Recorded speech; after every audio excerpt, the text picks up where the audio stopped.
ವಾರದವರೆಗೆ ಪ್ರತಿದಿನ ಸಂಜೆ 6:30ರಿಂದ 8 ಗಂಟೆಯವರೆಗೆ ಮಹಾಭಾರತ ಪಾತ್ರ ಪ್ರಪಂಚ ಕುರಿತು ಪ್ರವಚನ ಮಾಲೆ ನಡೆಯಲಿಕ್ಕಿದೆ. ಪಂಡಿತ್ ಜಯತೀರ್ಥಾಚಾರ್ಯ ಮಳಗಿಯವರು ಈ ಪ್ರವಚನ ಮಾಲೆಯನ್ನು ನಡೆಸಿಕೊಳ್ಳಲಿಕ್ಕಿದ್ದಾರೆ.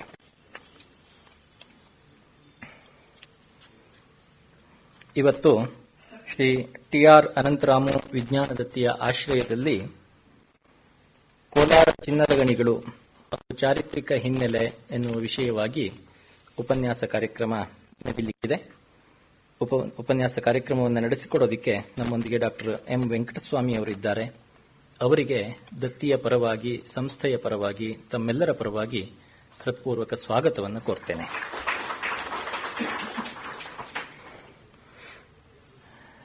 ವಿಜ್ಞಾನ ವಿಷಯಗಳನ್ನು ಕುರಿತಂತೆ ಉಪನ್ಯಾಸ ಕಾರ್ಯಕ್ರಮಗಳು ನಡೆಯಬೇಕು, ಹೆಚ್ಚು ಜನರಿಗೆ ಅದು ತಲುಪಬೇಕು ಅನ್ನುವ ಹಿನ್ನೆಲೆಯಲ್ಲಿ ಏರ್ಪಟ್ಟಂತಹ ಒಂದು ದತ್ತಿಯ ಆಶ್ರಯದಲ್ಲಿ ಇವತ್ತಿನ ಕಾರ್ಯಕ್ರಮ ನಡೀತಾ ಇದೆ. ಈ ದತ್ತಿಯನ್ನು ಏರ್ಪಡಿಸಿದವರು ಕೂಡ ಸ್ವತಃ ಭೂಗರ್ಭಶಾಸ್ತ್ರ ವಿಜ್ಞಾನಿ ಶ್ರೀ ಟಿ.ಆರ್. ಅನಂತರಾಮು ಅವರು. ಟಿ.ಆರ್. ಅನಂತರಾಮು ಅವರು ಈ ಸಂಸ್ಥೆಗೆ, ಸಭಾಸದರಿಗೆ, ವೇದಿಕೆಗೆ ಚಿರಪರಿಚಿತರೇ ಆಗಿದ್ದಾರೆ. ಅವರ 10 ಉಪನ್ಯಾಸಗಳನ್ನು ನಾವು ಕಳೆದ ಅನೇಕ ವರ್ಷಗಳಿಂದ ಇಲ್ಲಿ ಕೇಳತಕ್ಕಂತಹ ಅವಕಾಶ ನಮ್ಮೆಲ್ಲರದು ಆಗಿದೆ. 1949ರಲ್ಲಿ ತಾಳಗುಂದದಲ್ಲಿ ಜನಿಸಿದ ಟಿ.ಆರ್. ಅನಂತರಾಮು ಅವರು ಸಿರಾದ ಮಾಧ್ಯಮಿಕ ಮತ್ತು ಮುನ್ಸಿಪಲ್ ಶಾಲೆಗಳಲ್ಲಿ ತಮ್ಮ ಪ್ರಾಥಮಿಕ ಶಿಕ್ಷಣವನ್ನು, ಹೈಸ್ಕೂಲ್ ಶಿಕ್ಷಣವನ್ನು ಮುಗಿಸಿದ್ರು. ಅದಾದ ನಂತರ ತುಮಕೂರಿನಲ್ಲಿ ಪದವಿ ಶಿಕ್ಷಣವನ್ನು ಪಡೆದರು.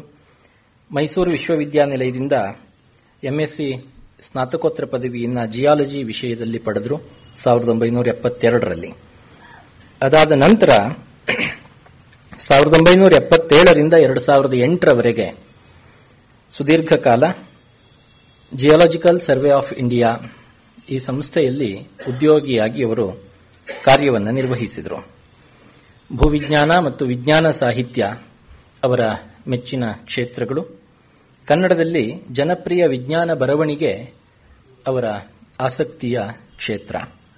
ಇದುವರೆಗೆ 55 ಸ್ವಂತ ರಚನೆಗಳು, 13 ಅನುವಾದಿತ ಕೃತಿಗಳು, 33 ಸಂಪಾದಿತ ಕೃತಿಗಳು,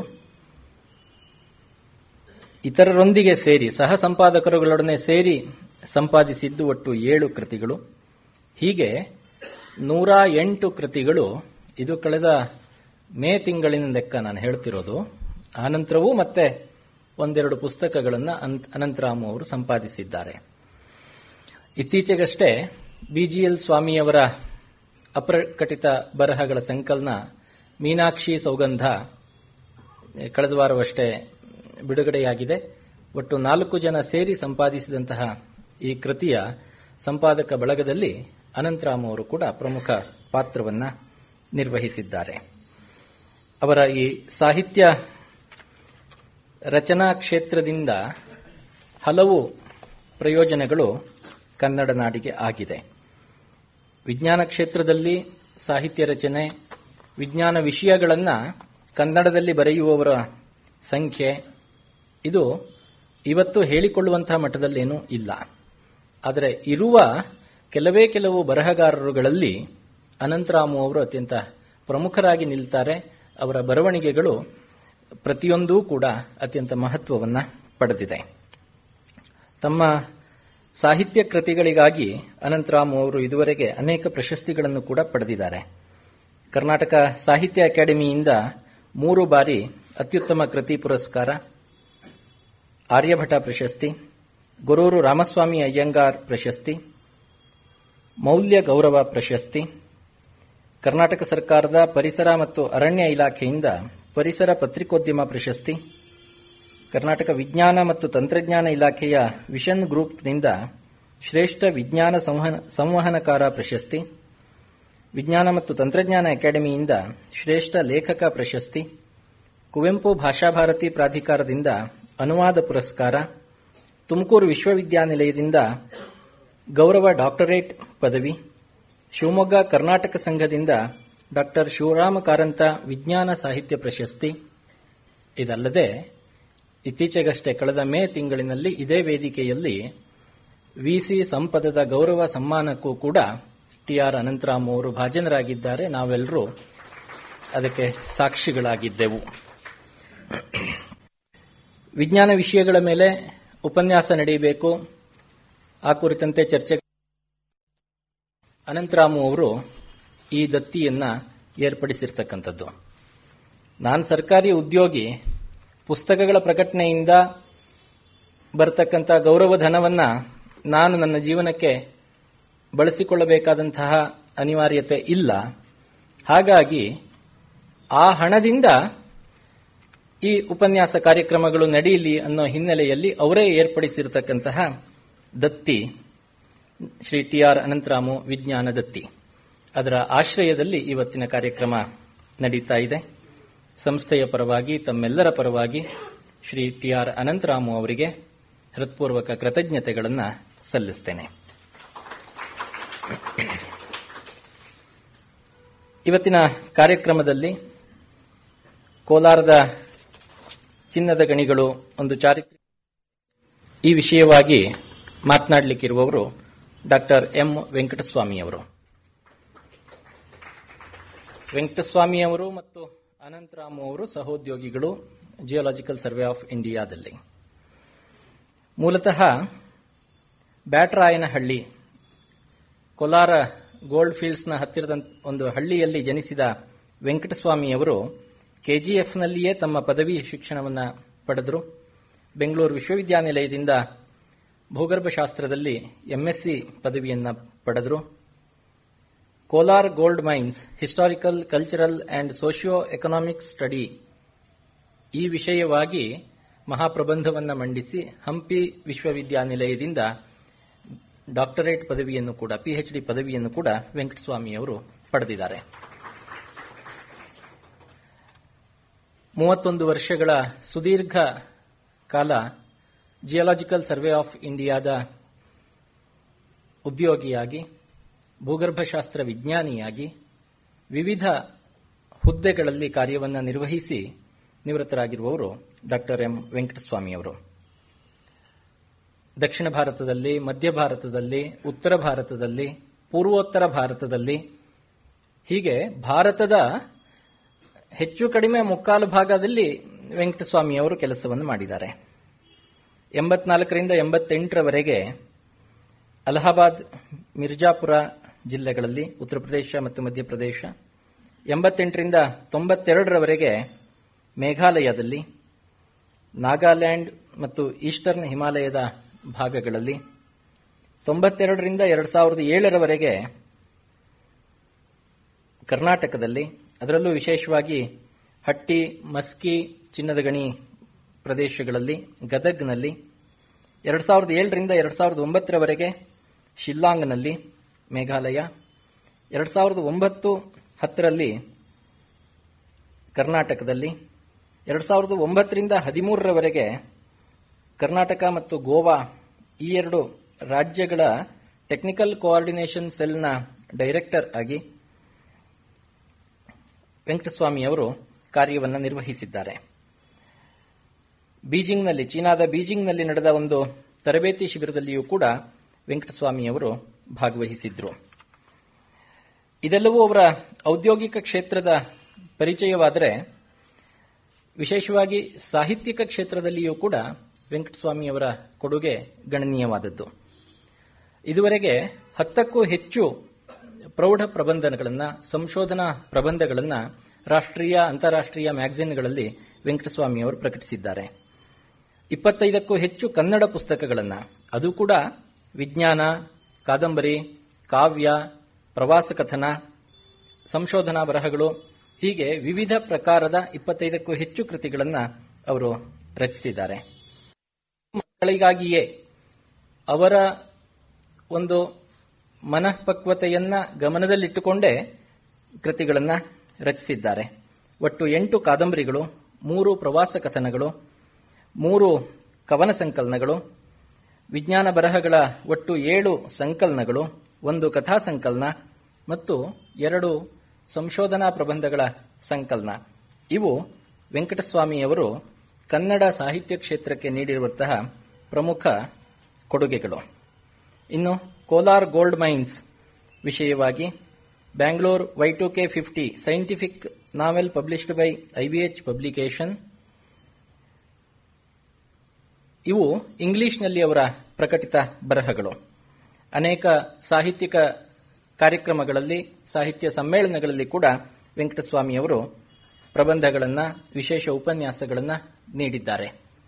ಪ್ರಸ್ತುತ JSS ಸಂಸ್ಥೆ ನಡೆಸ್ತಾ ಇರತಕ್ಕಂತಹ IAS IPS ಕೋಚಿಂಗ್ ಸೆಂಟರ್ನಲ್ಲಿ ವೆಂಕಟಸ್ವಾಮಿಯವರು ಸೇವೆಯನ್ನು ಸಲ್ಲಿಸ್ತಾ ಇದ್ದು, ಜೊತೆಗೆ ಕರ್ನಾಟಕ ಪೊಲ್ಯೂಷನ್ ಕಂಟ್ರೋಲ್ ಬೋರ್ಡ್ ಪ್ರಕಟಿಸ್ತಾ ಇರತಕ್ಕಂತಹ ದ್ವಿಭಾಷೆಯ 2 ಭಾಷೆಗಳಲ್ಲಿ ಪ್ರಕಟವಾಗ್ತಾ ಇರತಕ್ಕಂತಹ ಪರಿಸರ ವಾಹಿನಿ ಪತ್ರಿಕೆಯ ಸಂಪಾದಕೀಯ ಮಂಡಳಿಯಲ್ಲಿಯೂ ಕೂಡ ವೆಂಕಟಸ್ವಾಮಿಯವರು ಸೇವೆಯನ್ನು ಸಲ್ಲಿಸ್ತಾ ಇದ್ದಾರೆ. ಹೀಗೆ ವೃತ್ತಿಯಿಂದ ಭೂಗರ್ಭಶಾಸ್ತ್ರ ವಿಜ್ಞಾನಿಯಾಗಿ, ಪ್ರವೃತ್ತಿಯಿಂದ ಸಾಹಿತ್ಯದತ್ತ ಹೊರಳಿದ ವೆಂಕಟಸ್ವಾಮಿಯವರು 2 ಕ್ಷೇತ್ರಗಳಿಗೂ ಮಹತ್ವದ ಕೊಡುಗೆಯನ್ನು ನೀಡಿದ್ದು, ಇವತ್ತು ಕೋಲಾರದ ಚಿನ್ನದ ಗಣಿಗಳ ವಿಷಯವಾಗಿ ಪ್ರಾತ್ಯಕ್ಷಿಕೆಯೊಂದಿಗೆ ಉಪನ್ಯಾಸವನ್ನು ನಡೆಸಿಕೊಡಲಿಕ್ಕಿದ್ದಾರೆ. ಅವರಿಗೆ ಸಂಸ್ಥೆಯ ಪರವಾಗಿ, ತಮ್ಮೆಲ್ಲರ ಪರವಾಗಿ ಹೃತ್ಪೂರ್ವಕ ಸ್ವಾಗತವನ್ನು ಕೋರ್ತಾ ಇದ್ದೇನೆ. ಎಲ್ರಿಗೂ ನಮಸ್ಕಾರ. ಬಹಳ ಹಿರಿಯರು, ಜ್ಞಾನಿಗಳೆಲ್ಲ ಇಲ್ಲಿ ಸೇರಿದ್ದೀರಿ. ಏನಾದರೂ ಸಣ್ಣ ಪುಟ್ಟ ತಪ್ಪುಗಳು ಹೇಳಿದ್ರೆ ಕ್ಷಮೆ ಕೋರ್ತಾ ನನ್ನ ಭಾಷಣವನ್ನು ಪ್ರಾರಂಭ ಮಾಡ್ತಾ ಇದ್ದೀನಿ.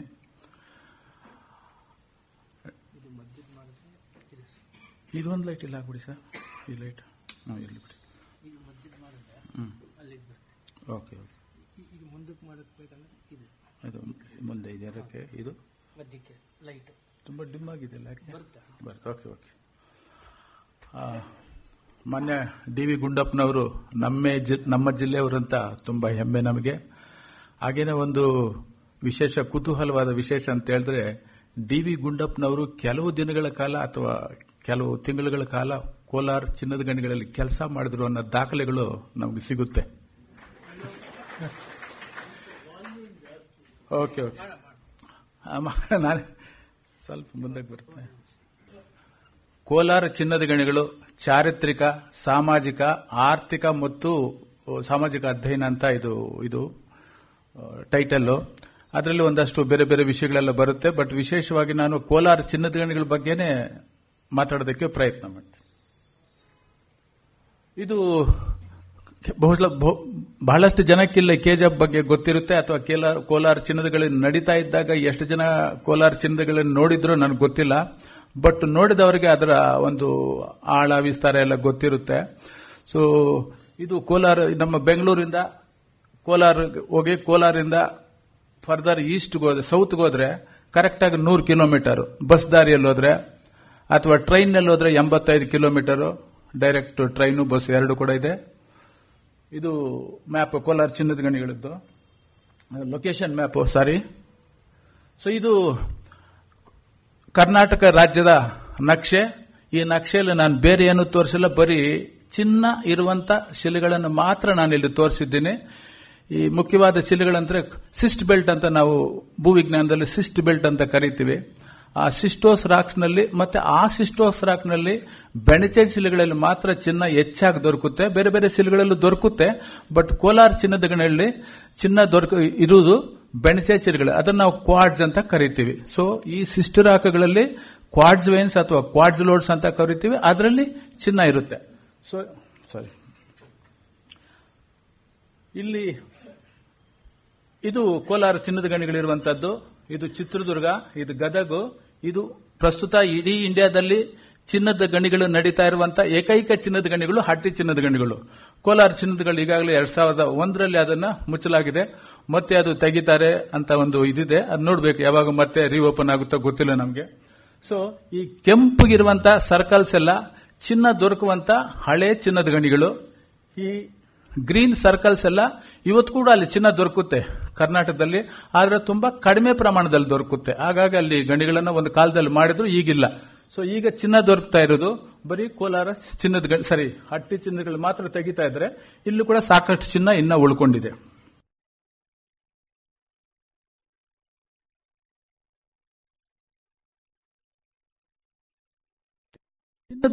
ಚಿನ್ನದ ಬಗ್ಗೆ ಯಾಕೆ ಜನರಿಗೆ ಅಷ್ಟೊಂದು ವ್ಯಾಮೋಹ ಅಂತ, ಚಿನ್ನ ಮತ್ತೆ ವಜ್ರಗಳು ಇದ್ರ ಎರಡರ ಬಗ್ಗೆ ಯಾಕೆ ಅಷ್ಟೊಂದು ವ್ಯಾಮೋಹ ಅಂತ ಹೇಳಿದ್ರೆ, ಚಿನ್ನಕ್ಕೆ ಬಹಳ ವಿಶೇಷವಾದಂತ ಒಂದು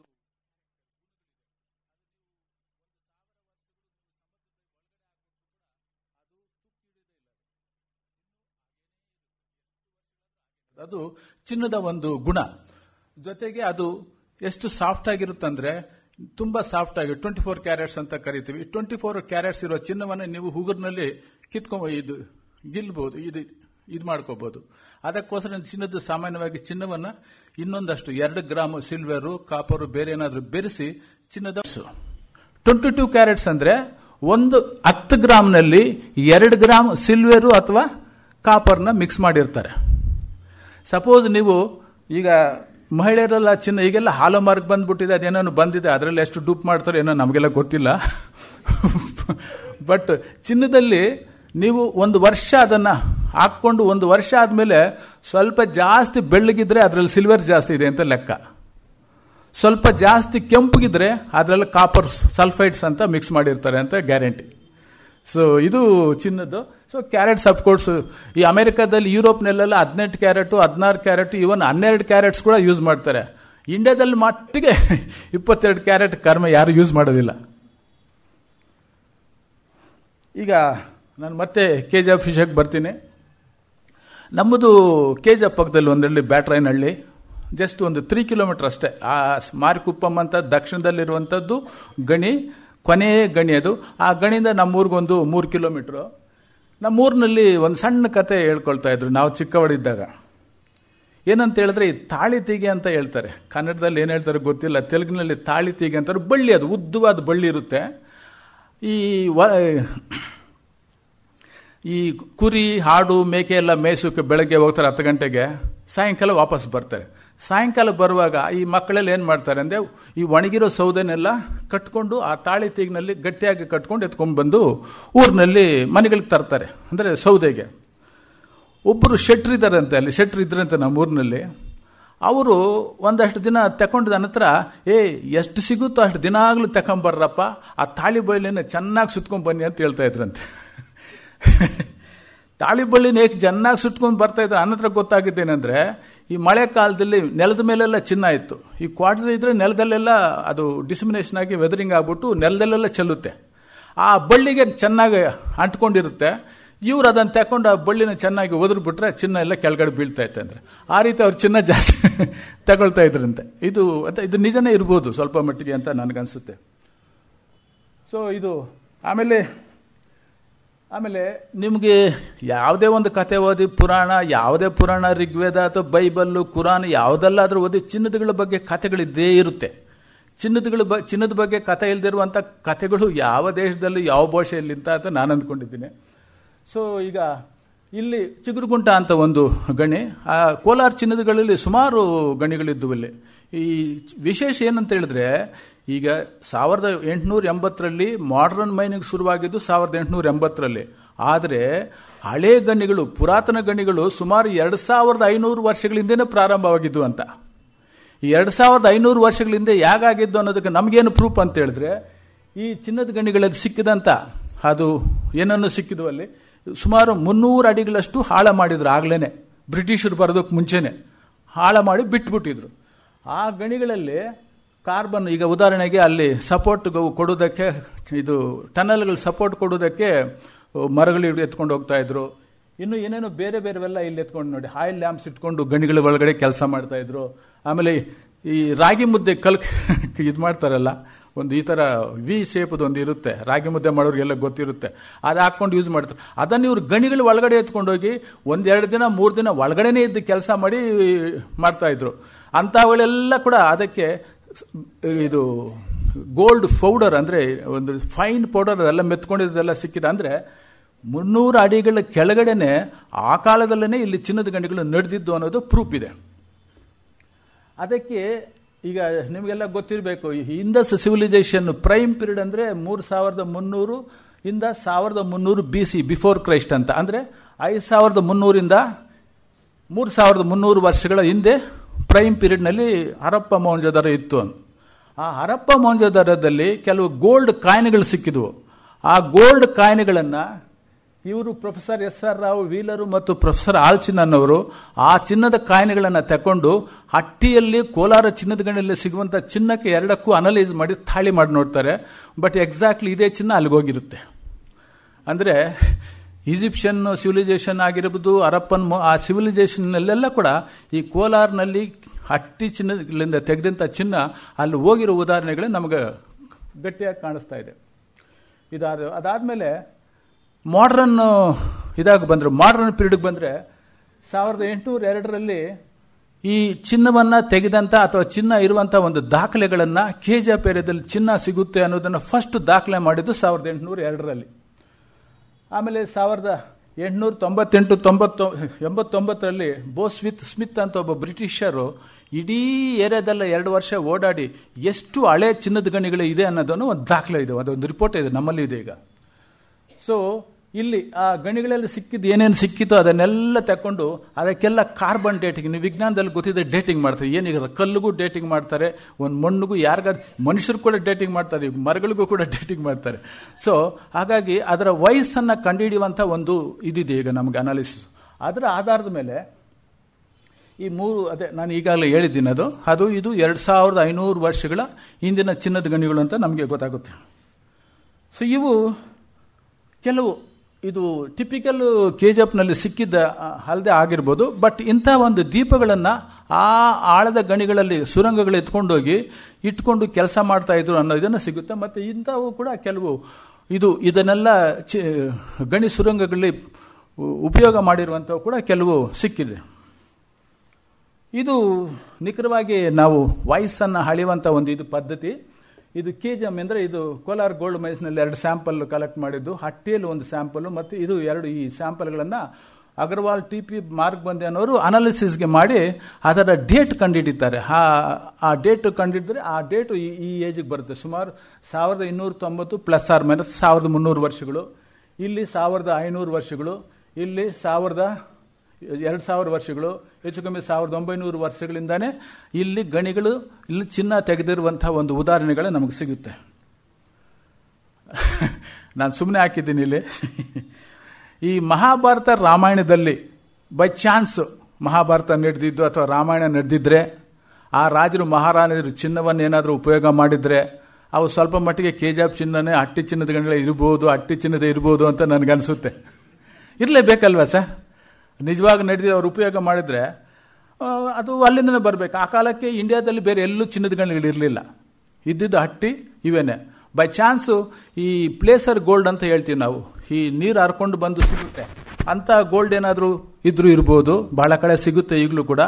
ಬಟ್ ಇವೆರಡರಿಂದ ಇವರು ಉಪಯೋಗ ಮಾಡಿರಬೇಕು ಅಂತ ನನ್ನ ಒಂದು ಊಹೆ. ಇದ್ರ ಬಗ್ಗೆ ನಮ್ಮ ಡಾಕ್ಟರ್ VN ವಾಸುದೇವ್ ಸರ್ ಒಬ್ರು ಇದ್ದಾರೆ ಇಲ್ಲಿ, ನಮಗಿನ್ನ ಬಹಳ ಹಿರಿಯರವರು. Is one of the popular geologist, well known in all over the world. ಅವ್ರು ಬಂದಿದ್ದಾರೆ.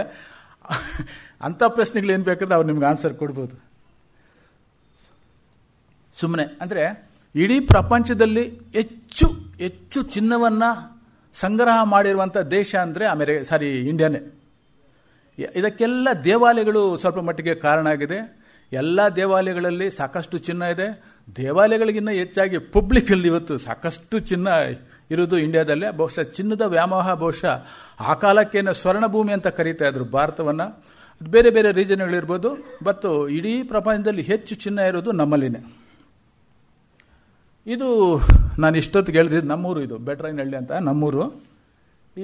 ಇದು ಈಸ್ಟ್ ವೆಸ್ಟು ಅಂದರೆ ಪೂರ್ವದಿಂದ ಪಶ್ಚಿಮಕ್ಕೆ ಇದೆ ಇದು ಉದ್ದ. ಇದು ನಮ್ಮ ಹಳ್ಳಿ ಎಕ್ಸಾಕ್ಟ್ಲಿ ಇಲ್ಲಿದೆ, ಬೆಟ್ರಾಯನಹಳ್ಳಿ ಅಂತ. ಇದು KGF ಚಿನ್ನದ ಗಣಿಗಳೇ ದಕ್ಷಿಣದಲ್ಲೇ ಒಂದು 3 ಕಿಲೋಮೀಟರ್ ದೂರದಲ್ಲಿದೆ ಅಷ್ಟೇ ನಮ್ಮೂರು. ನಾನು ಯಾಕೆ ಅದನ್ನು ತೋರಿಸಿದೆ ಅಂತ ಹೇಳಿದ್ರೆ, 1795ರಲ್ಲಿ 4ನೇ ಮೈಸೂರು ಬ್ರಿಟಿಷ್ ಯುದ್ಧದಲ್ಲಿ ಟಿಪ್ಪು ಸುಲ್ತಾನು ಸತ್ತೋಗ್ತಾನೆ. ಟಿಪ್ಪು ಸುಲ್ತಾನ್ ಸತ್ತೋದ್ಮೇಲೆ ಬ್ರಿಟಿಷರಿಗೆ ಬೇನೇನು ಕೆಲಸ ಇಲ್ಲ, ಅವರು ಟೋಟಲಾಗಿ ಫ್ರೀ ಆಗಿಬಿಡ್ತಾರೆ.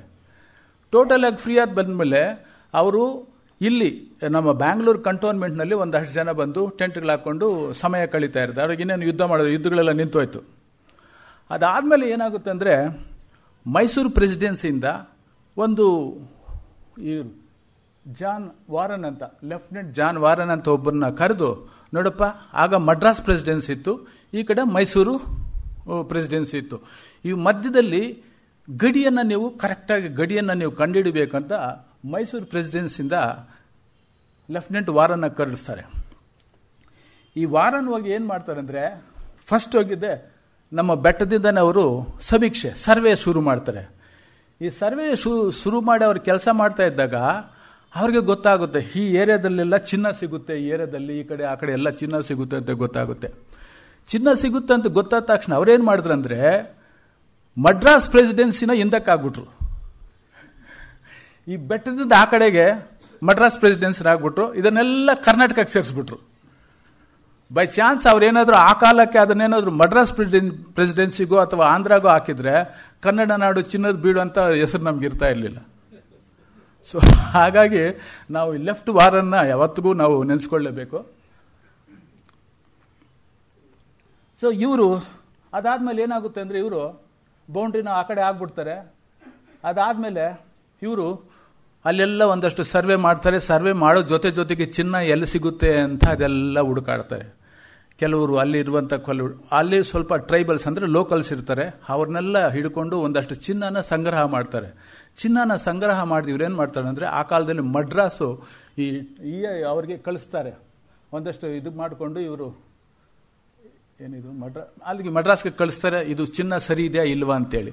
ಅವರು ಇವರಿಗೆ ಒಂದು ಪತ್ರ ಬರೀತಾರೆ, ತುಂಬ ಚೆನ್ನಾಗಿದೆ ಚಿನ್ನ, ಇದು ಅಪರೂಪವಾದಂಥ ಅಪರಂಜಿ ಚಿನ್ನ ಅಂತ ಒಂದು ಮಾಡ್ತಾರೆ. ಇವರು ಏನು ಮಾಡ್ತಾರೆ, ಅದಾದಮೇಲೆ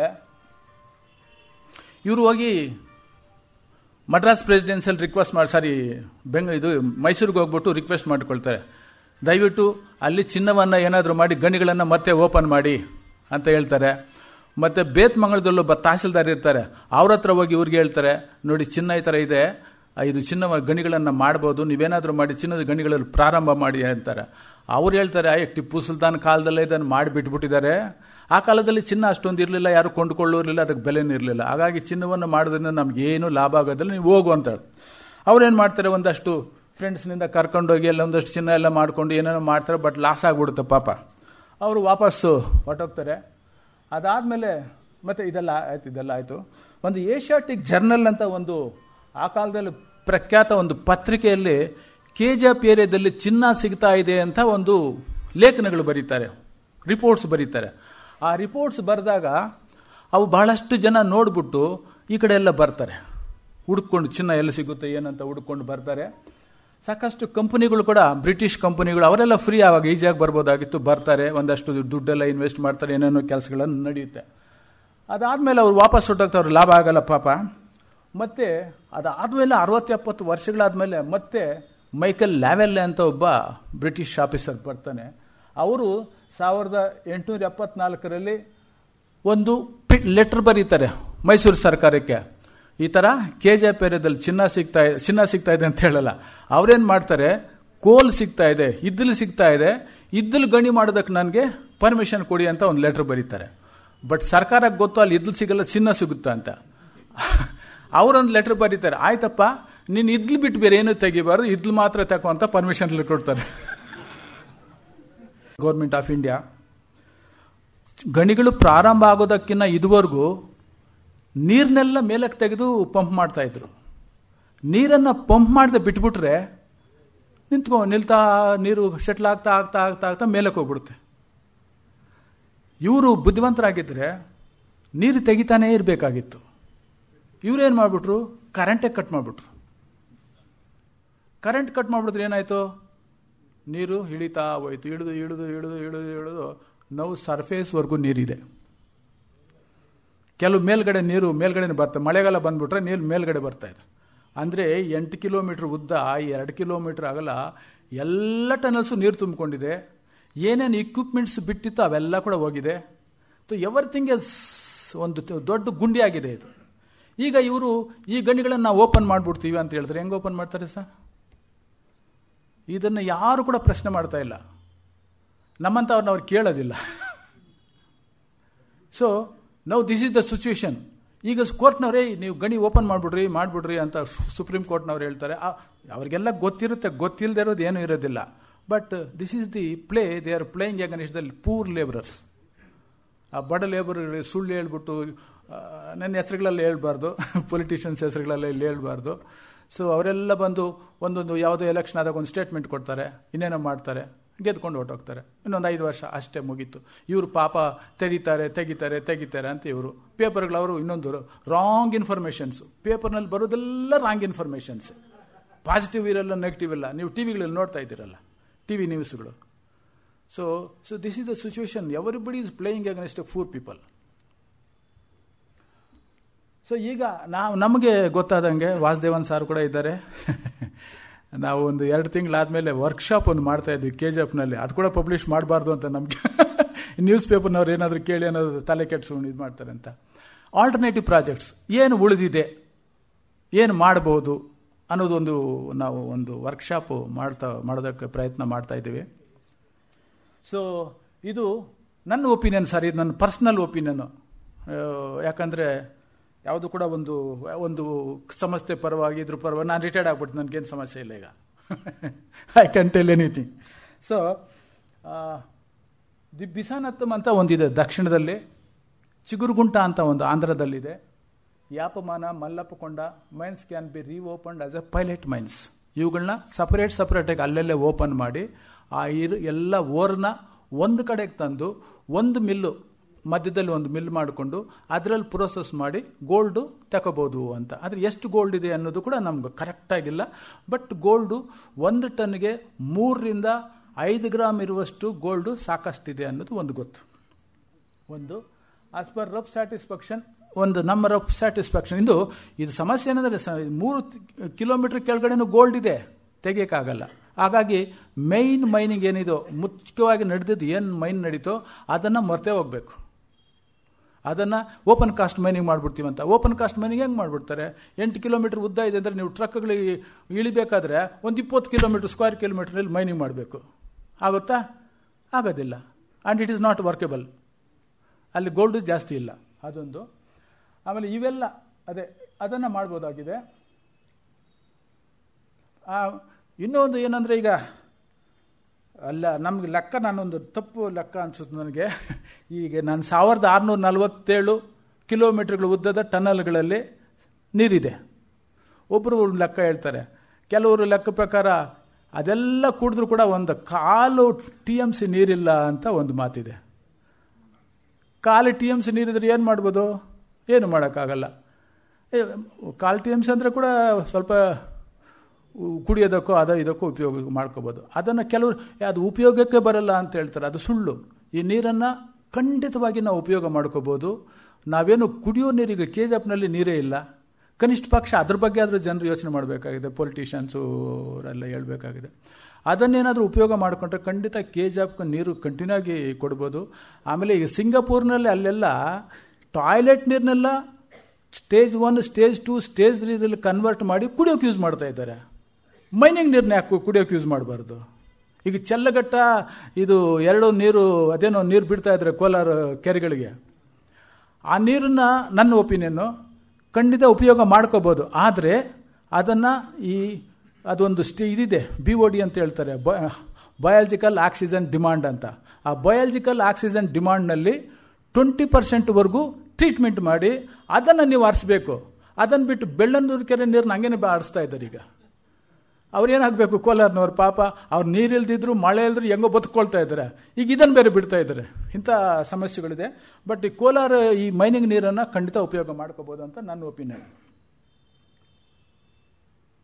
ಆಮೇಲೆ ಯಾವುದೇ ನೀವು ಪ್ರಪಂಚದಲ್ಲಿ ಎಲ್ಲಾದರೂ ಹೋಗಿ ಈ ಇಂಥ ಗಣಿಗಳು ಮಾಡಿ ಬಿಟ್ಟಿರೋದನ್ನು ಮ್ಯೂಸಿಯಂಗಳು ಮಾಡ್ತಾರೆ. ಬಹಳ ವಂಡರ್ಫುಲ್ ಮ್ಯೂಸಿಯಮ್ಸು, ಈ ಕೇವ್ಸು, ಗಣಿಗಳನ್ನು ಭಾಳ ವಂಡರ್ಫುಲ್, ಭಾಳ ದೊಡ್ಡ ರೆವಿನ್ಯೂ ಇವತ್ತು ಭಾಳ ದೇಶಗಳಲ್ಲಿದೆ. ಈ KGFನ ಅಂತ ಒಂದು ಮ್ಯೂಸಿಯಂ ಮಾಡಬೇಕು ಅಂತ ಕೂಡ ಬಹಳಷ್ಟು ನಾವು ಮಾತಾಡ್ತಾ ಇದ್ದೀವಿ. ನಮ್ಮಿಂದ ಕೈಯಲ್ಲಿ ಆದರೆ ಖಂಡಿತ ಅದನ್ನೇನಾದ್ರು ಮಾಡ್ತೀವಿ, ನೋಡೋಣ ಏನಾಗುತ್ತೆ. ಇದು ಮೈನು, ಇದು ಕೆಲವು ಇದು ಸರ್, ಇದು ವರ್ಕ್ಶಾಪು, ಇದೊಂದು ಟೈಲಿಂಗು, ಇದೆಲ್ಲ ಸುಮಾರು ಟೈಲಿಂಗ್ಸ್ ಇದೆ. ಇದು ಒಂದು ಶಾಫ್ಟು, ಆ ಶಾಫ್ಟ್ ಮೇಲೆ ಎಲ್ಲ ಕಿತ್ಕೊಂಡು ಹೋಗ್ಬಿಟ್ಟಿದ್ದಾರೆ. ಬಟ್ ಆ ಶಾಫ್ಟ್ ನೀರು ತುಂಬಿಕೊಂಡು ಹೊರಗಡೆ ಬಂದಿರೋದು. ಇದು ಕೂಡ ಅಂತ ಇದೆ, ಒಂದು ಶಾಫ್ಟು. ಇದು ಸೆಕೆಂಡ್ ವರ್ಲ್ಡ್ ವಾರ್ನಲ್ಲಿ ಜಪಾನ್ ಅವರು ಬಾಂಬ್ಗಳಾಗ್ಬಿಡ್ತಾರೆ ಅಂತ ಒಂದು ರೂಮರ್ ಇತ್ತು. ಯಾಕೆಂದ್ರೆ ಅವ್ರು ದೇ ಆರ್ ಎಗನಿಸ್ಟ್ ಬ್ರಿಟಿಷ್. ನಮ್ಮಲ್ಲಿ ಬ್ರಿಟಿಷ್ ಆಳ್ತಾ ಇದ್ದಾಗ ಜಪಾನ್ಗೂ ಬ್ರಿಟಿಷ್ಗೂ ಇದು ಯುದ್ಧ ನಡೀತಾ ಇದ್ದಾಗ ಸೆಕೆಂಡ್ ವಾರ್ನಲ್ಲಿ ಆಗ್ಬಿಡ್ತಾರೆ ಅಂತ ಇಲ್ಲಿ ಒಂದು ಸಣ್ಣ ಆ ಕಡೆ ಇದೆ ಗೇಟ್ ಒಳಗಡೆ ಒಂದು 300-400 ಜನ ಹೋಗಿ ಒಳಗಡೆ ಅವತ್ಕೊಳ್ಳುವಂಥ ಒಂದು ಇದನ್ನು ಕಟ್ಟಿದ್ರು. ಪರ್ಟಿಕ್ಯುಲರ್ಲಿ ಮೈನಿಂಗ್ ಏರಿಯಾ ಹಾಕ್ಬಿಡ್ತಾರೆ ಅಂತೇಳಿ ಇಡೀ ನೈಟು ಮೈನಿಂಗ್ ಲೈಟ್ಸ್ ಎಲ್ಲ ಆಫ್ ಮಾಡಿಬಿಡೋರಂತೆ ಫಸ್ಟ್ ವರ್ಲ್ಡ್ ಸೆಕೆಂಡ್ ವರ್ಲ್ಡ್ ಟೈಮ್ನಲ್ಲಿ.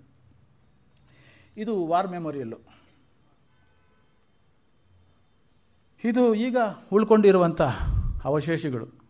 ಈಗ ಮೈನಿಂಗ್ನಲ್ಲಿ ಯಾರೋ ಜನ ಇಲ್ಲ ಪಾಪ, ಸಾಕಷ್ಟು ಜನ ಕೆಲಸ ಸಿಗದವರೆಲ್ಲ ಬೆಂಗಳೂರಿನಲ್ಲಿ ಓಡಾಡ್ತಾರೆ. ಬೆಂಗಳೂರಿನಲ್ಲಿ ಒಂದಷ್ಟು ಜನ. ಬಟ್ ಕೆಜಿಎಫ್ ಎಜುಕೇಷನಿಂದ ಕೆಜಿಎಫ್ ಮೈನಿಂಗಿಂದ 100 ಜನಕ್ಕೆ 1000 ಜನಕ್ಕೆ ಕೆಲವು ಲಕ್ಷಗಳು ಕೂಡ ಹೇಳ್ಬೋದು ಇಂಡಿಯನ್ ಮೇನ್ ಸ್ಟ್ರೀಮ್ನಲ್ಲಿ ಸೇರ್ಕೊಂಡಿದ್ದಾರೆ. ಸಾಕಷ್ಟು ಅವರು ಒಳ್ಳೆ ಇದನ್ನು ಮಾಡಿಕೊಂಡಿದ್ದಾರೆ. ಇದು victory church, king George hall ಅಂತ 1905ನಲ್ಲಿ 1915ನಲ್ಲಿ ಕಿಂಗ್ ಜಾರ್ಜ್ ವಿಸಿಟ್ ಮಾಡಿದ್ರಂತೆ. ಅವರ ಜ್ಞಾಪಕವಾರ್ಥವಾಗಿ ಕಟ್ಟಿದ್ದಂಥದ್ದು ರಾಬರ್ಟ್ಸನ್ ಪೇಟ್ನಲ್ಲಿ ಮಧ್ಯದಲ್ಲಿದೆ. ಇದು ಕೆಜಿಎಫ್ ಕ್ಲಬ್ಬು. ಇದು ಜಾನ್ ಟೈಲರ್ ಅವರು ರಿಲೇಟಿವ್ಸ್ ಯಾರೇ ಇದ್ದಂಥ ಬಂಗ್ಲೋನಂತೆ. Thank you sir.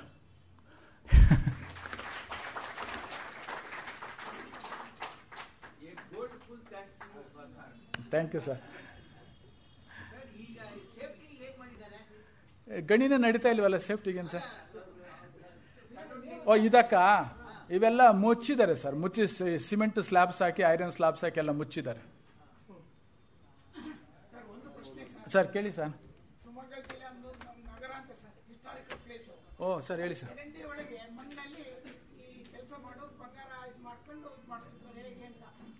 ಅದು ಸರ್ ಅದು ಎಲ್ಲ ಕಡೆ ಇದೆ. ಕೋಲಾರ ಡಿಸ್ಟಿಕ್ನಲ್ಲಿದೆ, ಚಿತ್ರದುರ್ಗದಲ್ಲಿದೆ, ಶಿವಮೊಗ್ಗದಲ್ಲಿದೆ, ಗದಗ್ನಲ್ಲಿದೆ. ಅದೇನಾಗುತ್ತೆ ಅಂದ್ರೆ ನಾನು ಫಸ್ಟ್ ಹೇಳಿದೆ ಕೆಲವು ಸ್ಲೈಡ್ಸ್ ಕ್ವಾಡ್ಸ್ ಗೈನ್ಸ್ ಎಲ್ಲ ನೆಲದಲ್ಲಿ ಇರುತ್ತೆ. ಅದು ವೆದರಿಂಗ್ ಆಗುತ್ತೆ ಏನಾದ್ರೆ ಆಟೋಮೆಟಿಕ್ ಆಗಿ 1000 ವರ್ಷಗಳು ಒಡವೆಗಳನ್ನು ಮಾಡ್ತಾರೆ. ಪೂರ್ಣ